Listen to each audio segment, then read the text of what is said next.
A historic moment for our country, also a historic moment for historically black colleges and universities. Today, Senator Kamala Harris will become Vice President Harris, the first African-American or South Asian female vice president. The Howard University alumni will also be the first graduate of an HBCU. And Morehouse College has a first as well, as alumnus Reverend Raphael Warnock becomes Georgia's first black senator. Joining us this morning, the president of Howard University, Dr. Wayne Frederick, and Morehouse College president, Dr. David Thomas. Dr. Thomas, Dr. Frederick, thank you for being with us this morning.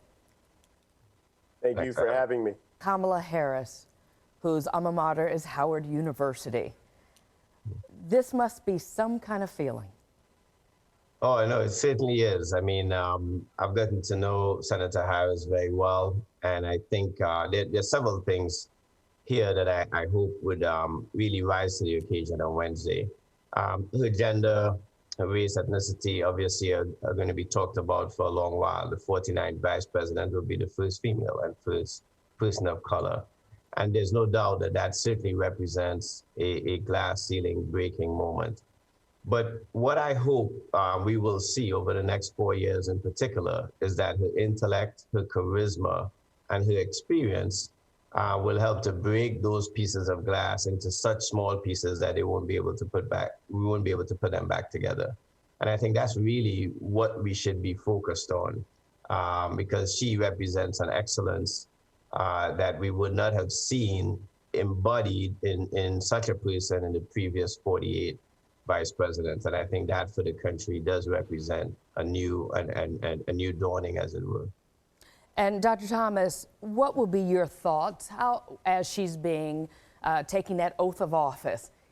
Do you think it'll be a lot different from when you watched Barack Obama take the oath of office?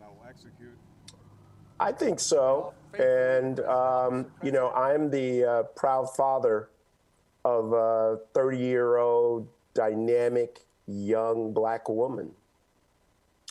And when I see Kamala Harris, I see the unlimited potential for my own daughter. And that makes a difference for me. And it says something about where we've come in terms of possibility for our country. She is, of course, the sorority, AKA, but what we saw, which was founded at Howard University, but what we also saw were all Greeks came together to back her. On this campaign, there was no difference between Kappa Alpha Psi or Qs or Zetas. They were all one. Well, you know, one of the things I think is important as well, and sometimes when we talk about our historically black colleges and universities, it's difficult to encapsulate all of the richness of what exists on our campuses in any one statement. And I think the Divine Nine is another example. They have been devoted to service. They've been devoted to community activity. They've been devoted to turning out votes for many, many years. And I think what we got to see in this particular election is a culmination of their efforts. But they have been consistently doing this throughout time, throughout their existence. And I think as Founders Day, it's not lost to me that Founders Day just went by on January 15th, that in that within a week, she will be inaugurated. And I think it is a moment for the Divine Nine to take a pause, take a deep breath, and really celebrate all of their activities. Let's talk about Raphael Warnock and what his win means, because President Thomas, I think it goes beyond his win. I think it is more symbolic of MLK Jr., MLK Sr., Mayor Jackson, who years ago, who was a graduate of Morehouse, wanted to run for the Senate as well. I think it's more an ode to all of those men who came before. What do you think? I think you're right. You know, I think it marks another milestone in a journey that, quite frankly, began at Morehouse 153 years ago, of Morehouse men rising to provide leadership to our nation, and your connections are right on point. Maynard Jackson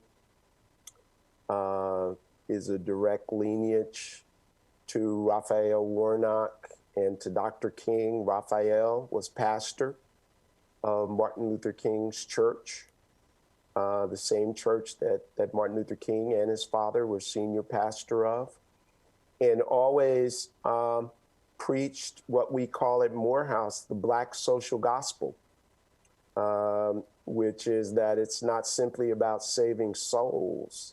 It's about shaping the context in which those souls live and can thrive. And that pulls individuals like Raphael and like Dr. King into the public square to make change. And Raphael Warnock is a direct projection of that lineage, and passing a new milestone.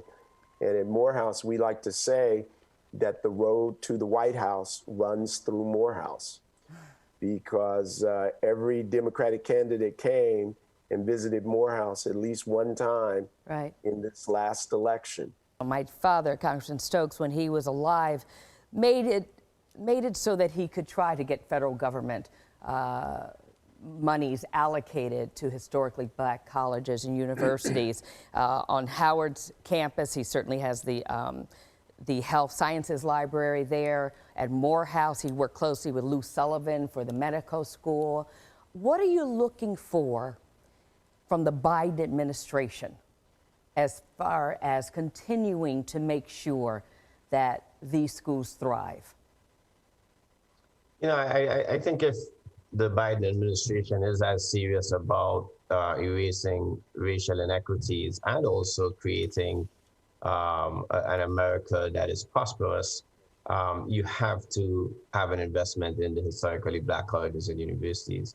I think some of what you heard Dr. Thomas just articulate, these institutions have been producing not just leaders, and yes, the Kamala Harris's and the Raphael Warnocks are going to make the front page, are going to be in kind of the limelight, as it were. But the reality is there are tens of thousands of alum from these institutions that are doing the work every single day in our communities, blocking and tackling to make our communities better. And so as we continue to invest there, as your father saw fit to invest, it's important. That Lori Stokes Library, Health Sciences Library on my campus is an integral part of what happens in America. Howard University sends more African Americans to medical school than any other institution in this country.